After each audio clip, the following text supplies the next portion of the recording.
Funding for In Money We Trust has been provided by the following. This program has been made possible in part by Mutual of America. Today is better because you've taken care of tomorrow. Mutual of America, your retirement company. Additional funding is provided by the Foundation for Individual Liberty, supporting a society built on capitalism and free enterprise.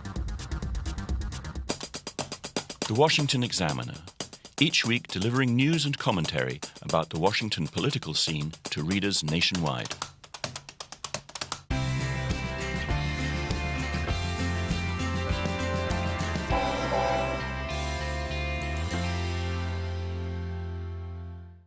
With additional support by Jeff Yass, Joe Ricketts, and by the following. Money is the measure of many things. It's the measure of value. It's the measure of status. It can be the measure of power. Money is just an easy way to facilitate transactions. Money, if I have it right, is that commodity which is readily exchangeable for any other commodity. That's money. I've got bread, I want your wine, but you want the butcher's meat. Money allows people who have wildly disparate wants to produce and then trade with people. Money is what facilitates that trust between strangers. Money is what we use to decide how much to save, how much to spend, which means everyone has to have faith in it. Money is only useful if at least two people agree that it can be trusted. Money is all trust. They don't care whether it's a pirate, whether it's a king. Trust is essential because that's what money is. But lately, there have been signs that something has happened to this trust. People are worrying about their money and the future more than in the past. The declining value of the dollar has greatly affected people. The truth is, many Americans feel their money isn't going where it could. Their household is kind of short. But it's not just money that people are afraid to trust. Studies are showing trust in society, institutions, in government is lower than ever before. How did we get here? Why is there less trust in money, in society, and in each other? The answer lies in understanding the one thing that both unites us and divides us: money.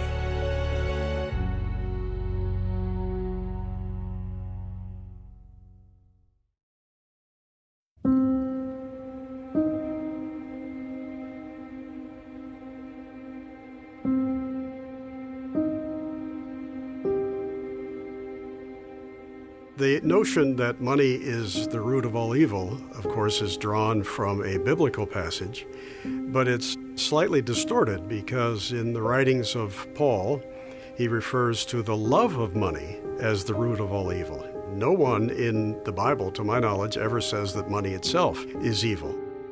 In the major media today, money is often portrayed in a negative light. But in fact, money, being a medium of exchange, makes possible a level of commerce that wouldn't otherwise take place. Money is first a measure of value. The way a scale measures weight, a ruler measures space, a clock measures time, money measures the value of products, services, investment devices. So it has to be fixed in value. And to see the proof of it, all you have to do is take time. Time is a fixed measure, 60 minutes an hour, 60 seconds in a minute. Imagine if that floated each day. So you have 50 minutes an hour one day, 80 minutes the next. We know intrinsically that would make life chaotic, much more difficult. Changing the value of money destroys trust between buyer and seller, lender and borrower, because it changes the values that were agreed upon. One party got an undeserved gain, the other got an undeserved loss.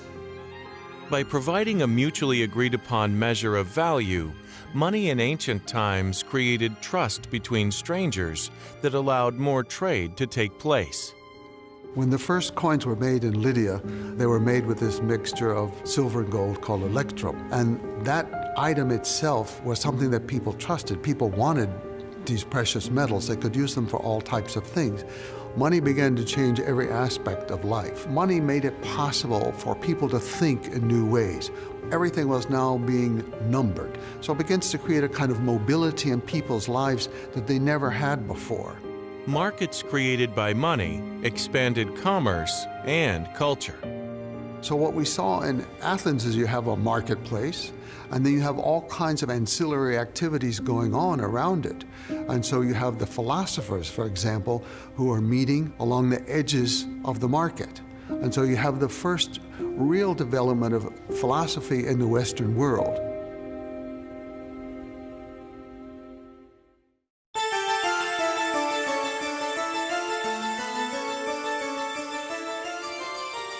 By increasing trust between lender and borrower, sound money gave rise to the development of credit and finance. The link between money and trust, I think that there is evidence linguistically that the original Latin word for trust is credere, which is the root of the word credit. And so when you take on credit, effectively the person lending to you is trusting that you're going to pay back that credit. You are credit worthy, i.e. you are trustworthy. The real beneficiary of money, the imperial beneficiary, was Rome. Our word today, mint, came from the temple of Minerva because the money was being created there. And often in the early days, gods were portrayed or divine symbols were portrayed on the money, again as a way of protecting the money and giving it a certain aura that was going to be sacred to keep people from violating it. This sacred trust was violated by the Roman Emperor Nero, who introduced Rome to the practice of debasement. They would call in all the coins, all gold, all silver coins, melt them down, reissue them, of course, with his picture on them, or his imprint of his profile on them, but he would reduce the silver and the gold by 10%. That way, he would be 10 to 15% richer, depending on the coin. And you can really follow the history of Rome through the money. That Rome's decline was very closely associated with the decline of its money. The rise of the modern financial economy began in the medieval period. One of the early developments was the Knights Templar, which was a religious order of knights. And one of the things they did was to protect pilgrims as they did a pilgrimage among the cathedrals of medieval Europe, visit various cathedrals. The Knights Templar developed a system where he said, well, you can just deposit your money here with us, and then when you need some, you can withdraw it from your account. This enabled the peasants to travel Europe without being at danger of being robbed. And so the Knights Templar became one of the early banking institutions. Pretty soon the Italian banks took this many levels further. Already by the 12th century, banking was re-emerging in Italy and got quite sophisticated by the era of the Renaissance. The Italian invention of double-entry bookkeeping and their use of paper money led to an explosion of trade and wealth, ushering in the Renaissance. But it was the Dutch who advanced the world's understanding of how the power of sound money can be leveraged through the skillful use of credit. They established the Bank of Amsterdam, which didn't actually have its own coinage, but maintained a stable unit of account. And so Amsterdam became the first modern financial center of Europe. There was this company called the Dutch East Indies Company, which managed trade with Asia, with China. And it grew big enough that they ended up with shares in the company, and these shares were traded in the world's first modern stock exchange. And they developed a derivatives market, a futures market for commodities, and of course many banks. And as a result, the seemingly resource-poor speck of Europe became one of the global empires, became the financial center of the world.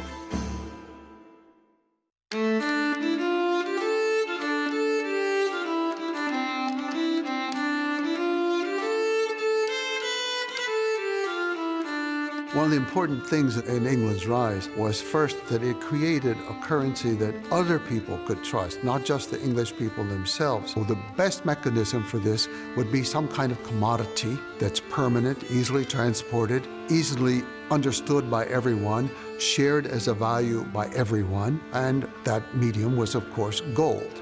And gold then became the central focus of the monetary system. In 1689, the Dutch prince William of Orange ascended to the British throne. Under William, the Bank of England, modeled on the Bank of Amsterdam, was established in 1694. At the end of the 17th century, Britain had been reasonably successful, but not a center of finance the way Holland and Amsterdam had become. Part of the reason is that the silver coinage was very low quality. It had been heavily worn. Many of the coins had lost 20–30% of their contained silver. This centuries-old practice of debasing the currency, however, was meeting with resistance.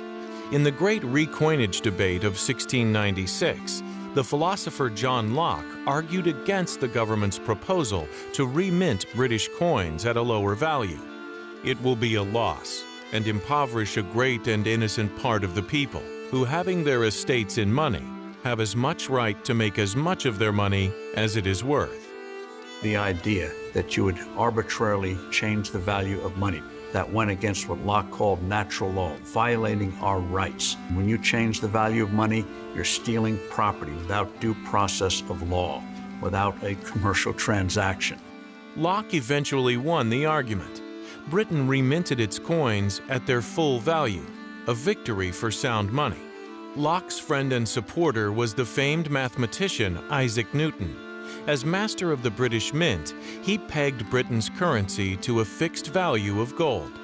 Isaac Newton established the principle of 3 pounds, 17 shillings, 10 pence per ounce of gold. At the time, it was just a minor bureaucratic adjustment, but this new value of the pound actually remained unchanged all the way up until 1931. So this great era of gold standard in Britain, of the ascendancy of British finance to become the financial capital of the world, and the ascendancy of the British Empire, we now trace back to some degree to that decision by Isaac Newton in 1717.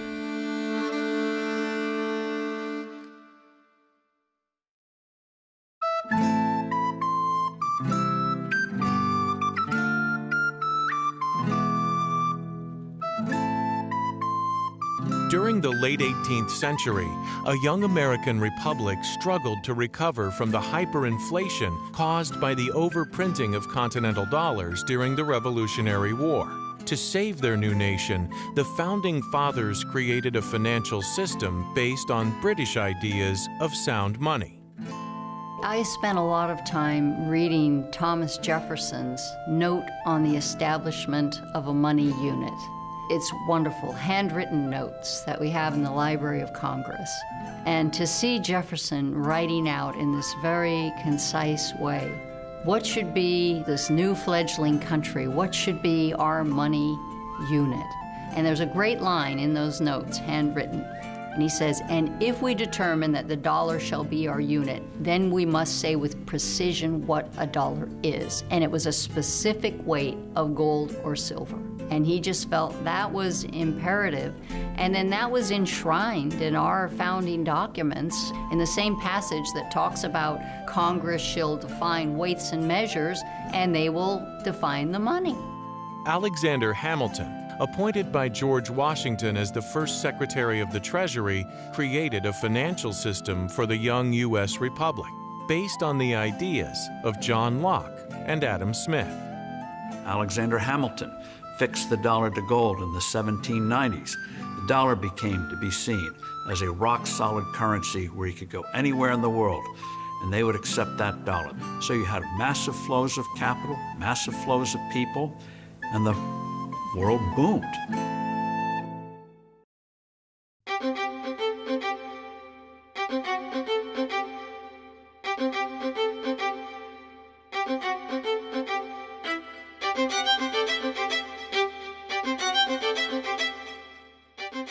By the second half of the 19th century, we have the period that's known as the classical gold standard era. And this was a time when all the world used gold as the basis of their currency. The era of the classical gold standard was a period of one of the greatest booms in the history of humankind, because you had stable money. The gold standard was not only a monetary system, it was an entire system of thinking about finance. It was taken as rote that governments must balance their budgets, except in time of war, and then after the war is over, they should restore balance and pay down the debt. That was the idea. You could sell a bond in London and build a railroad in India.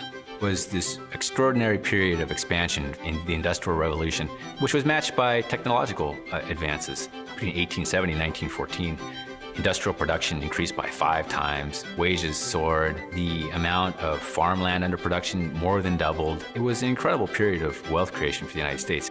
The interest rates of that time expressed a degree of trust that is almost unimaginable today. The buyer of a British consul bond in 1870 could look back at a British pound that hadn't changed for nearly 2 centuries. Please don't get me wrong. There were examples of terrible deprivation and hunger, but it was a time of great material progress, and the monetary foundation of that progress lay in the gold standard.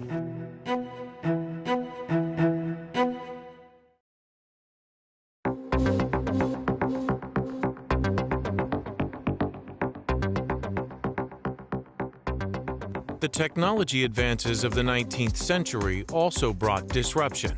Farmers who produced more found they couldn't charge as much for their crops. Many blamed the gold-based dollar, which they believed created a shortage of money. One of the big events in U.S. history, famous, was the 1896 presidential election, when William Jennings Bryan, and he gave what was called the Cross of Gold speech.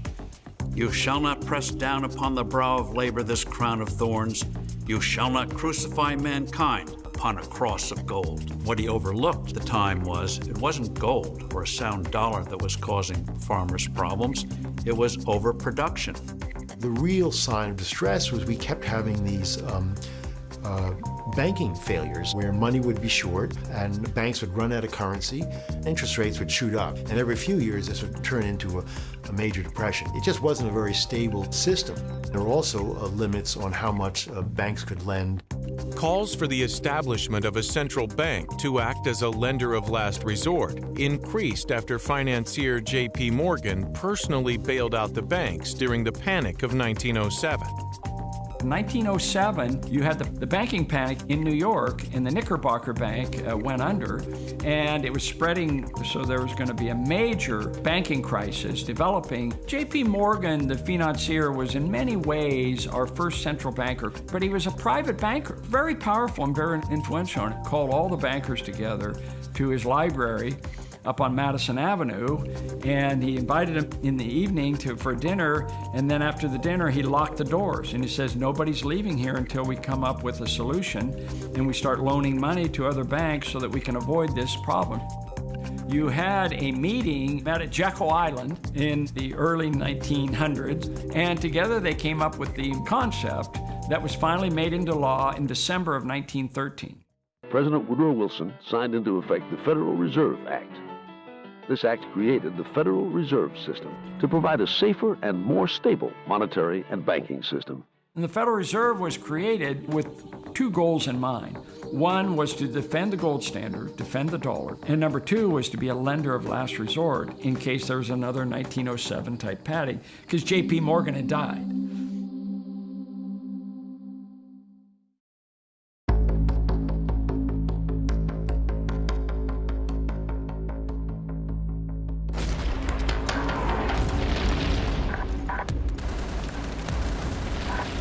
In 1914, not long after the founding of the Federal Reserve, the Great War began.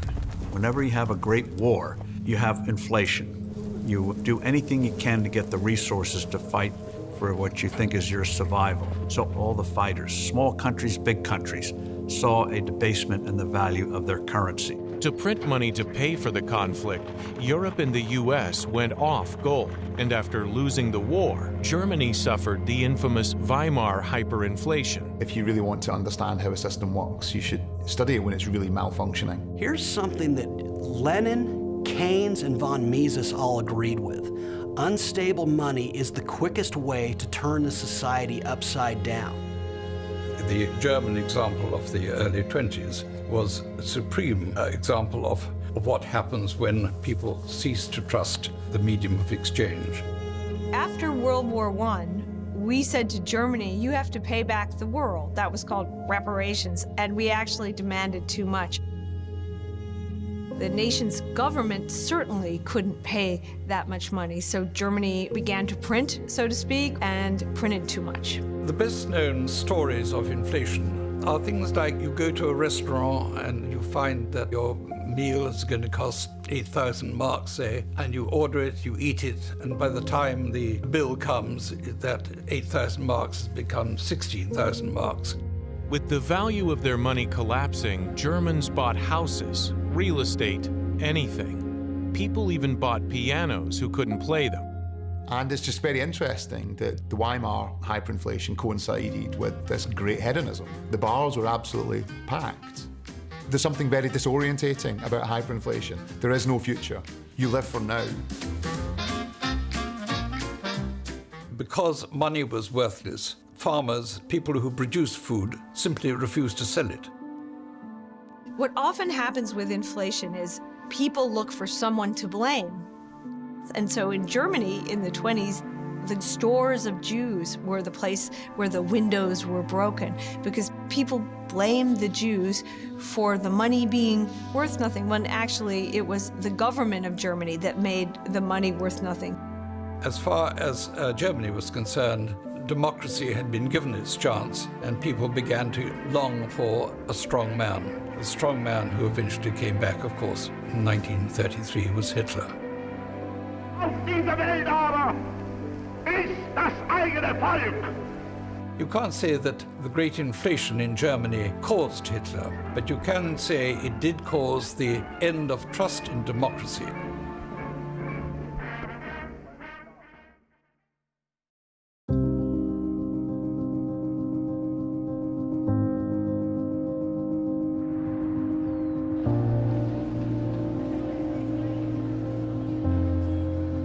In 1930, President Herbert Hoover signed into law the Smoot-Hawley Tariff.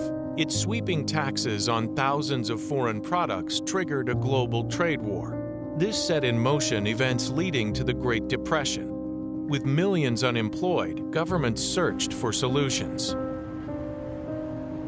The only thing we have to fear is fear itself. Nowadays, we take it as a rule that in a downturn, the money shouldn't tighten because looser money will help us get to recovery. In that period, the 1930s, they believed when a bank was in trouble, you should cut them off. And they tightened the money, and the country literally ran out of money. So in some towns, especially in the West, for example, in Utah, there was no money left. The bank closed, and what's very interesting is towns created their own money, and they traded for agricultural goods at the store.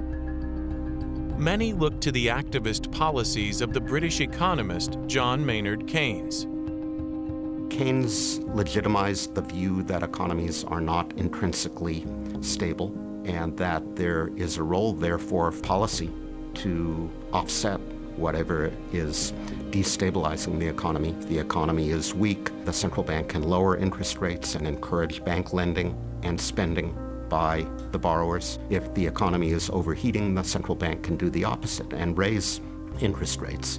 For the politicians of his day, Keynes came along at just the right time because he essentially said to them, what you're doing is just fine, just do more of it. Keynes hated the idea of a limitation on your ability to engage in easy money because it was the gold standard, according to Keynes and the Keynesians today, that caused the Great Depression because countries couldn't engage in easy money. Under the influence of Keynes, in 1933, President Franklin Roosevelt, in an attempt to revive a struggling U.S. economy, confiscated private holdings of gold and devalued the dollar. And we had the Emergency Bank Acts carried out by President Roosevelt. And one of them was to, with the swipe of a pen, diminish the value of the dollar in terms of its gold content. It represented a significant diminution of the dollar's gold value simply by lowering the exchange rate. I am going to establish a government market for gold in the United States. That also was accompanied by confiscation of monetary gold that people had. So all kinds of constitutional freedoms and this moral commitment to maintain the value of the money were swept out under what was considered emergency conditions. The great abuse of American trust that we always study comes in the 1930s. Roosevelt really didn't know what to do. He had a goodwill but not much solid theory. So he kind of tried every theory, the way people will do, like a cook in a kitchen trying different spices. The decade-long malaise of the 1930s had given rise to a new era. Keynes's influence caused many economists to turn away from age-old thinking about money. They believed that central banks were needed to help keep the economy stable and blamed gold for prolonging the Great Depression. My view then is that the gold standard was a transmission belt for the Great Depression, and then when it finally collapsed, that collapse was a shock to confidence and expectations that worsened depression in the first instance, but did ultimately free up governments and central banks to take stabilizing action, which, with a delay, they did. But some economists say the downturn had other causes. It had nothing to do with lack of demand. The problem is that they raised taxes on January 1st, 1932. The highest marginal income tax rate went from, what was it, 25% to 63%? And then we instituted excise taxes across the board. We put in the death tax of only 90%. No one will die if they keep it up high enough. I'm not ready to go. There were enormous increases in domestic taxes, especially in the United States, Britain, and Germany, and many, many other things going on. You don't have to look at monetary forces alone to explain the Great Depression.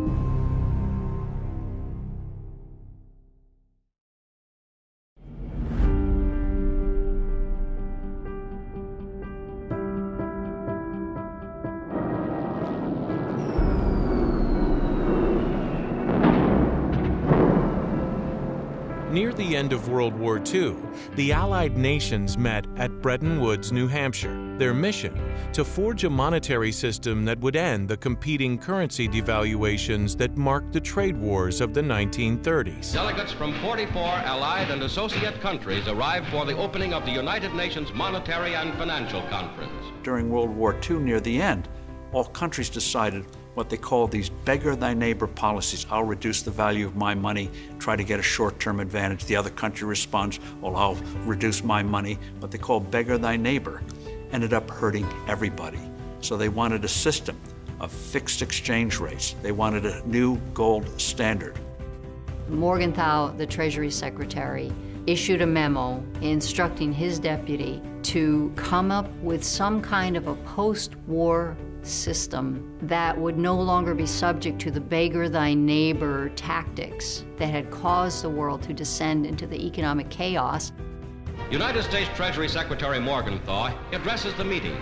To be discussed are plans for the stabilization of world currencies. It ended up in a debate between John Maynard Keynes, who was the intellectual guru of the time, and which everybody at that point was viewing as knowing everything. And on one side of the debate, there were people who thought that currencies should be manipulable by the government and their values should change and they should manage interest rates and they should manage the macroeconomy. And on the other side, there was the idea that, no, we want gold standard system that worked so well for so many years. Our experiments with floating currencies in World War I in the late 1930s were failures, and we don't want that, so we're going to have gold standard system. Keynes eventually lost the argument. Under the Bretton Woods Agreement, the world returned to gold-based money. Ours is a mission of peace, not just lip service to the ideals of peace, but action designed to establish the economic foundations of peace on the bedrock of genuine international cooperation. So right around 1949, 1950, this new world gold standard system emerged. And it was enormously successful. Those 2 decades from 1950 to 1960 were the most successful economically of any time from 1914 to the present. All around the world, you had these fantastic economic performance indicators, and it is amazing to me that people don't see that this era of fantastic growth coincided perfectly with the era during which the world had a fixed exchange rate system.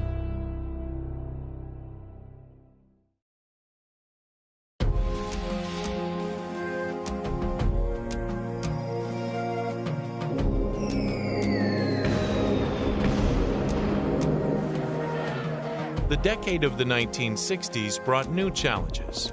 The U.S. was waging war in Vietnam. Washington looked for ways to fund the conflict and the social programs of the Great Society. Facing a mild recession at the start of his term in office, President Richard Nixon decided that the gold standard could no longer be sustained.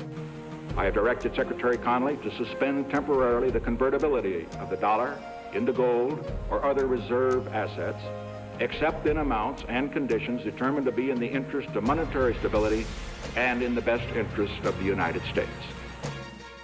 The proximate cause of the end of the Bretton Woods era was Richard Nixon apparently wanted to get reelected in 1972, and there had been a recession in 1970. And it just happened to coincide with the end of the term of William Martin, who was the head of the Federal Reserve. So Nixon said, well, let's put in my guy. He'll give me the easy money solution, get the printing presses rolling, we'll get the economy fired up, and I'll be a big winner in 1972. Ran the printing presses, and in fact, they were actually quite successful, and Nixon was a winner. When we abandoned fixed exchange rates and the gold standard, then I think that in the short run, what people saw was that the standard had been abandoned because the US was prepared to tolerate higher inflation rather than finance the Vietnam War through increasing taxes. What happened fundamentally is the rest of the world grew up. In the 50s, obviously coming out of the war, the United States was king, and other countries were rebuilding after the war. By the end of the 60s and the 70s, they rebuilt, and they became very competitive. We were spending a lot of money on troops abroad, a lot of foreign investment. We were spending a lot of dollars overseas, and those dollars came back, and they had the right to exchange the dollars for gold. I see no reason why Bretton Woods ever ended. People talk about the monetary crisis of the 1960s. Oh, Bretton Woods was really aging, was on the downswing in the 1960s. It was about to crack up. That's an interesting idea in that the United States was growing at 5% per year. Unemployment was going to basically structural or zero. Japan was growing at 10% per year. West Germany at 8% per year. And even France and Italy growing at 6% per year. Where's the crisis? I mean, everyone's doing great. I was in the Treasury under Secretary for Monetary Affairs when we went off gold. Treasury in the United States went to all kinds of extraordinary means of preserving the stability of the fixed exchange rate. But it was considered not just an economic issue, but a moral issue. The United States dollar was at the center of the system. We, in effect, pledged implicitly or explicitly the stability of the dollar upon which the entire system rested. And by the time we got to the end of the 60s, the imbalances were great enough. And finally, that system broke down, and we tried to put it back together again, and we found it unable to do so. And the result was the emergence of the floating currency system that we have today, and also the stagflation of the 1970s.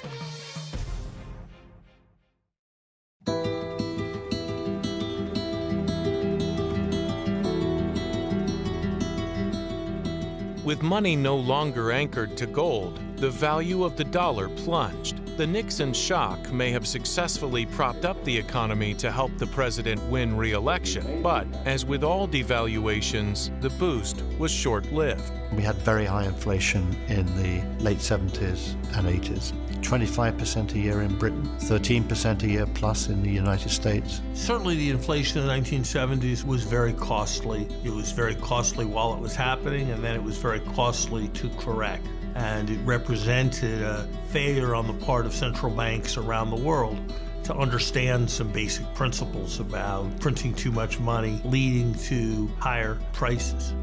What makes countries inflate? The government spends, but they can't finance the spending by taxing people or issuing bonds in the international private market or domestic private market. So what do? They issue the bonds to the central bank. The fiscal authorities go into the central bank. They have bonds in one hand and a pistol in the other hand, and they say, turn on the printing press and buy this stuff. It's a great deal.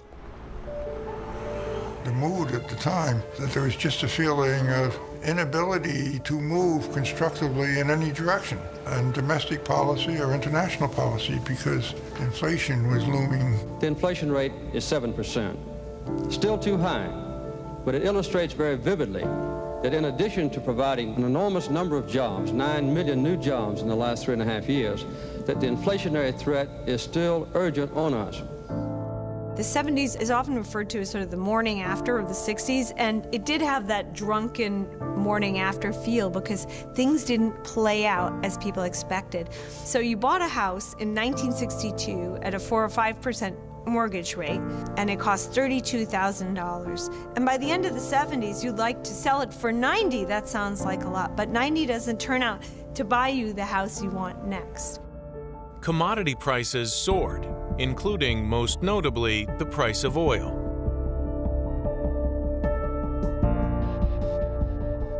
Oil went crazy. It went all the way up to $40 a barrel from $3 a barrel, a 14-fold increase. As the United States maintained throughout the 1970s, we have no interest in returning to the gold standard. OPEC and the Arab oil embargo got most of the blame for the energy crisis of the 1970s. But the crisis really started with the devalued dollar. The clear message I received in the election campaign is that we must gain control of this inflationary monster. Finally, Fed Chairman Paul Volcker killed inflation by tightening the supply of money and drastically raising interest rates. Interest rates went way up above our expectations or anybody's expectation. And we had a lot of opposition. Well, you know, the farmers were objecting, the home builders were objecting, and so forth. The average citizen didn't know all about monetary policy and all the rest, and they knew things were pretty tough and interest rates were very high. I think the mood of the country is somebody's got to do something, give them a chance. Volcker's strategy worked. In the early 1980s, inflation and the energy crisis ended. Oil promptly crashed to $20 and then $12 a barrel, stayed there for 18 years. Gold went down to $350 an ounce. The dollar was stable. There was a tremendous rush of investment out of those hedges into the real economy, 40 million new jobs. Zurich, 23, Citibank. 15-fold increase in the Dow Jones Industrial Average. Volcker's stable dollar policies were continued by his successor, Alan Greenspan, into the late 1990s. The 20 years of stable money were known as the Great Moderation. Investment and lower trade barriers fueled prosperity that lasted into the new century.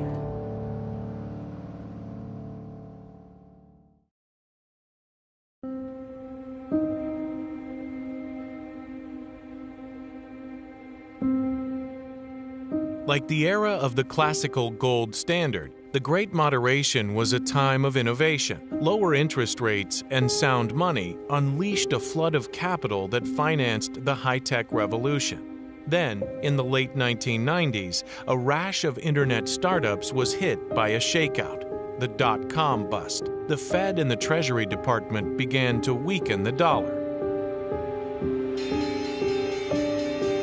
We went into a little recession in 2001. The Fed got scared and the Treasury got scared, so they made monetary policy flexible to fight that forgotten recession in 2001. With demand for dollars dropping in the sagging economy, the excessive printing of money created a level of oversupply not seen since the inflationary 1970s.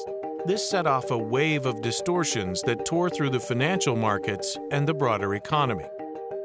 When you devalue the currency, invariably there's a flight into hard assets. Housing is a great asset during an inflation simply because it's least vulnerable to the currency's devaluation, and better yet, you can live in it. When you have this kind of unstable money, not just in the United States, but around the world, it, like the virus in the computer, corrupts the information about prices. The average price of houses doubled in the 2000s in the context of stagnant economic growth, if you look at the Case-Shiller index. Cheap money meant easy loans, often to people who would have normally been considered credit risks, so-called subprime borrowers. And they thought that mortgages was the safest form of lending. So you had people with very low incomes buying 4 or 5 houses, figuring I could make money. A perpetual motion machine of housing prices always going up and up. Banks fueled the mania, pumping money into the mortgage market by selling bonds that were packages of outstanding mortgages. There was an enormous credit boom and securitization boom in the 5+ years leading up to the crisis. When the Fed raised interest rates, millions of homeowners could no longer afford their mortgages. The housing bubble exploded. The reason that this family have ended up here is due to large debt, larger than the value of their house. As we're getting ready to move and we said, where's our equity? She said, there's nothing left. So we ended up with nothing and on the street. We were suddenly in a situation where the banks were not lending. Firms with investment projects were finding it more difficult to borrow, and households were not spending. Throughout 2008, some of banking's biggest institutions teetered near collapse. The federal government bailed out mortgage giants Fannie Mae and Freddie Mac. Then in September, the venerable Wall Street firm Lehman Brothers went bankrupt. Hundreds of employees coming out with their boxes, paintings, umbrellas. The stock market crashed. Investors are pulling out, hedge funds pulling out. The fear is we don't know how many more banks will fail. After the panic subsided, George Bush's successor, Barack Obama, in an attempt to halt the downturn, persuaded Congress to pass $800 billion in emergency government spending. The Federal Reserve embarked on the controversial program of monetary expansion known as quantitative easing. QE was an unprecedented expansion of the money supply, accompanied by zero interest rates. It was to deliver a massive Keynesian stimulus to an ailing economy, but that's not what happened. Stocks and bond prices boomed, but the economy did not. We did have a gigantic $800 billion fiscal stimulus in 2009, but if you're a Keynesian economist, you would say too short and too small. But others believed the real problem was the monetary expansion engineered by the Fed. Why would anyone believe that the Federal Reserve borrowing $4 trillion from banks and proceeding to buy up mortgages and U.S. Treasuries, why would anyone believe that that would power economic growth? In fact, very little of the QE money was making it into the economy. Job-creating businesses in need of money during the crisis were not getting loans. Over the last several years, it's too big to fail, too many jobs lost, too many homes lost. They came in with Dodd-Frank, which required capital ratios at banks to go up. All these things forced banks to shrink their emission of credit and be more stingy with credit. What happened in this country was a great deal of these trillions were locked up in inert accounts at the Federal Reserve, and they're called bank reserves. And these are dollars that might as well be in deep freeze. They didn't circulate. The elephant in the room were the commercial banks that were being squeezed, and credit was being squeezed. So that's one of the big reasons why the Great Recession just drug on forever. And I mean, only now we're really recovering from the thing.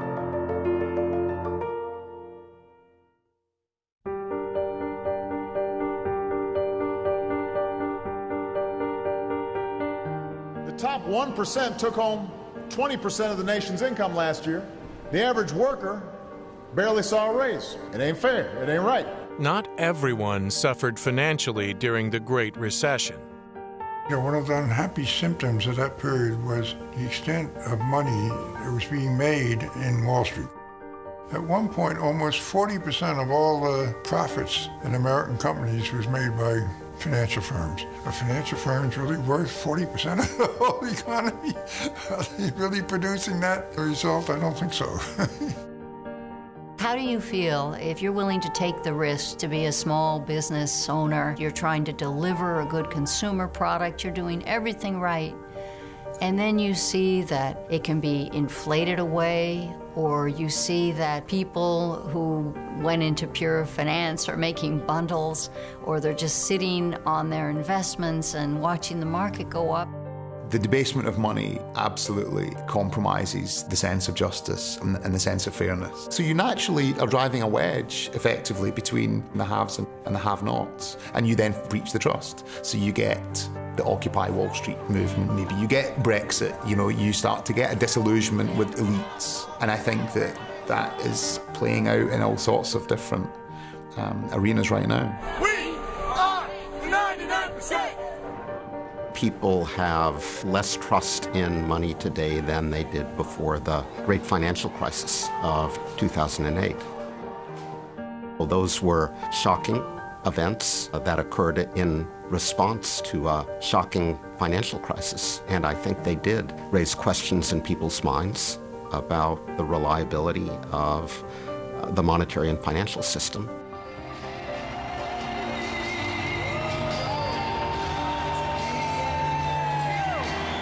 And the real expression of that, in my view, has been the surprising popularity of Donald Trump and his elections. He was not from the class that had run 2008. The same, by the way, with Bernie Sanders. Let's take this fight to the White House. Thank you all. Two people who didn't have anything to do with 2008 or the management thereof were the surprise figures in the recent election.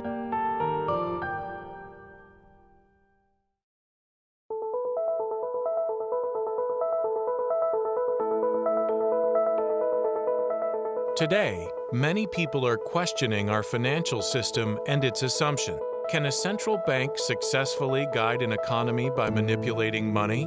I don't think the Fed is able to fine-tune the economy in a month-to-month or quarter-to-quarter or even year-to-year sense. But I think asking the Fed to be broadly stabilizing, touch their foot to the brakes by raising interest rates, I think that's a broadly appropriate mandate for the Fed.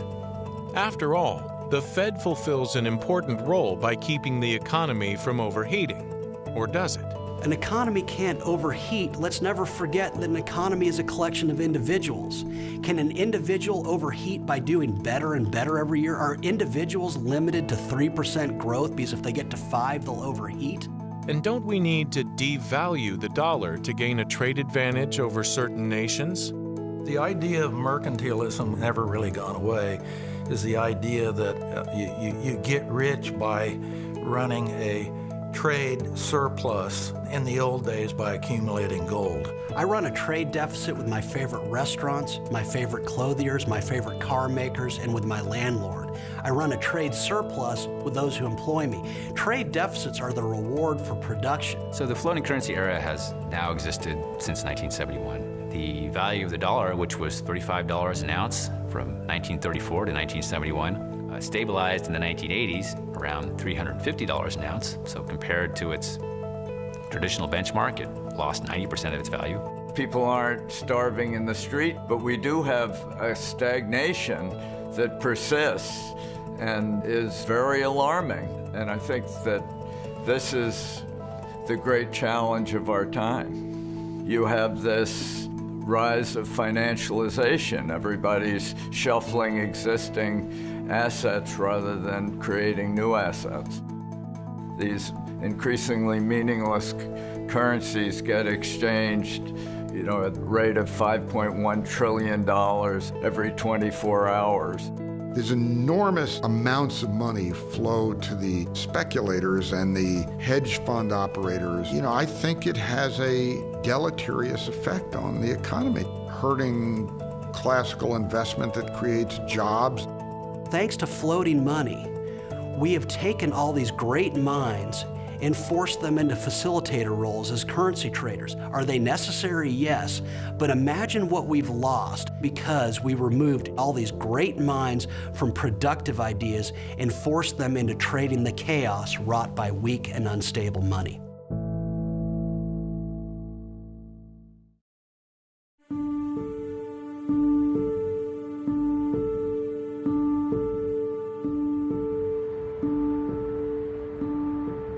Years after the panic of 2008, America has yet to face another serious financial crisis. But many nations around the world today are grappling with severe inflation. In Venezuela, the annual rate now exceeds 60,000%. It's just a scramble. Day-to-day living is very tough. The economy is just shutting down. Part of civilization is having trust in your government, and I think it's the government's responsibility to maintain that trust, and part of that trust is maintain honest money. And honest money, in my view, means stable purchasing power over a period of time. But how do you define stability? Economists at the Federal Reserve say it means maintaining a rate of 2% annual inflation. They cite an idea known as the Phillips curve. The Phillips curve posits that if inflation goes up, unemployment must go down. If unemployment goes up, then inflation must go down. By my count, there have been 7 Nobel Prizes awarded for economists who have disproven the Phillips curve. I must say that idea of a 2% inflation target grates on my ears. Once you begin aiming at 2%, then you hear people say, well, maybe we can give the economy a little more juice by going to 3%. Or if that doesn't work, we go to 4%. Others call for a new approach. Some believe the future lies in cryptocurrencies like Bitcoin. Bitcoin is both a currency and a payment system. So it's like PayPal and US dollars combined into one. It's the means of transferring the money from one person to another. So Bitcoin has become a huge lifeline for people who are starving in Venezuela, enabling them to purchase goods from overseas. Well, I mean, Venezuela, there's just a huge number of people using these cards to try to find more Bitcoin. Remember, this is one of the least functional markets I've ever seen. Don't have a lot of supply. People don't understand how supply comes in. If you remember Buenos Aires in 2011 or 2012 on the street of Buenos Aires, there are people who say cambio, cambio. Now they say Bitcoin, Bitcoin. You show a proof of transaction that you send to that over-the-counter trader your Bitcoin, and they give you cash of the local currency. The trouble is that I find myself very difficult to trust a currency like that unless I understand it. And I certainly am not confident that either the originators of it or indeed someone else hacking into it couldn't somehow drastically increase the supply of the currency by some factor of, say, 1 million, with a big ha-ha appearing on my screen when I discover that my holdings have been devalued by a very large percentage. Think about it. Could we transact with Bitcoin today? Oh, I'll pay you 20 Bitcoin if you come to work for me. That will be your annual salary. Was it the Bitcoin that was worth $980 at the beginning of 2017 or the Bitcoin that was worth $22,000 when 2018 began? What's a mystery is why cryptocurrencies haven't striven to achieve the one purpose of money, which is stability. The euro, which allows European countries to escape the confusion of floating currencies, was considered a sound money alternative when introduced 20 years ago. Critics of the euro, however, point to troubled nations like Greece and worry that a common currency alone isn't enough. One way people describe Europe's plight is that monetary union, in order to work smoothly, requires banking union, a single supervisor, fiscal union, federal budget, and political union. In Europe, they have monetary union. They now have half a banking union, having started to build one in 2012, 2013. But they don't have a fiscal union or a political union, and there's no prospect of those on the horizon. Others say the only way to restore trust is for the United States to return to the system that worked for most of its history. The best solution to this debauchery of money is really returning to the fundamental insights of the gold standard. Gold has proven throughout thousands of years of history, universally throughout the history of this planet, the geological and civilizational history of this planet, to be the preferred monetary standard. There really are almost no counterexamples. If you look historically, the gold price relative to all goods and services has been remarkably stable. Because as we went from the gold standard up to essentially 1933, thereafter we found that prices of gold fluctuated, prices of goods and services fluctuated, but the ratio of gold to the goods and services has remained a relatively constant number. When you have a gold standard, all you're saying is the dollar has a certain value, like a kilogram has a certain weight. It's a fixed measure. And so it doesn't restrict the supply of money. It simply means the money that is created has a stable value. Supporters maintain there's more than one way to operate a successful gold standard. All of these systems achieve sound money by keeping the dollar to gold price stable.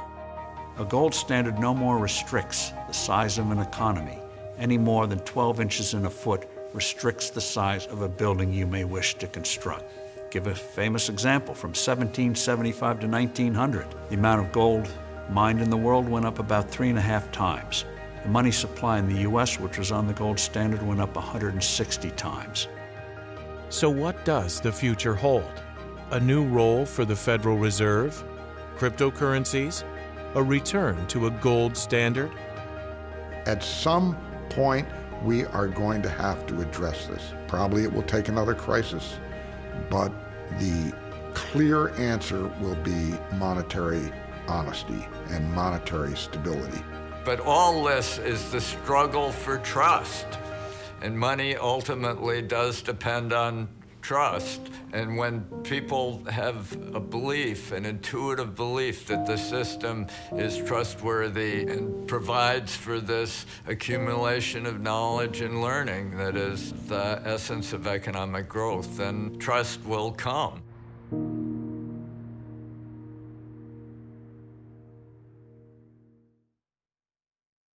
Learn more at inmoneywetrust.org.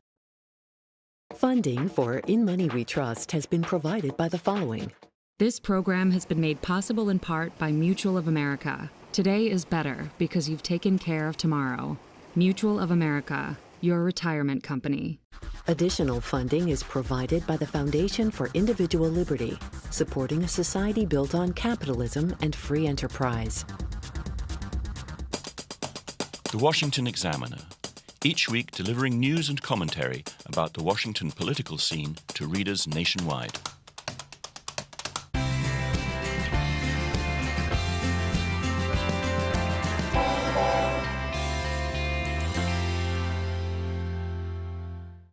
With additional support by Jeff Yaz, Joe Ricketts, and by the following.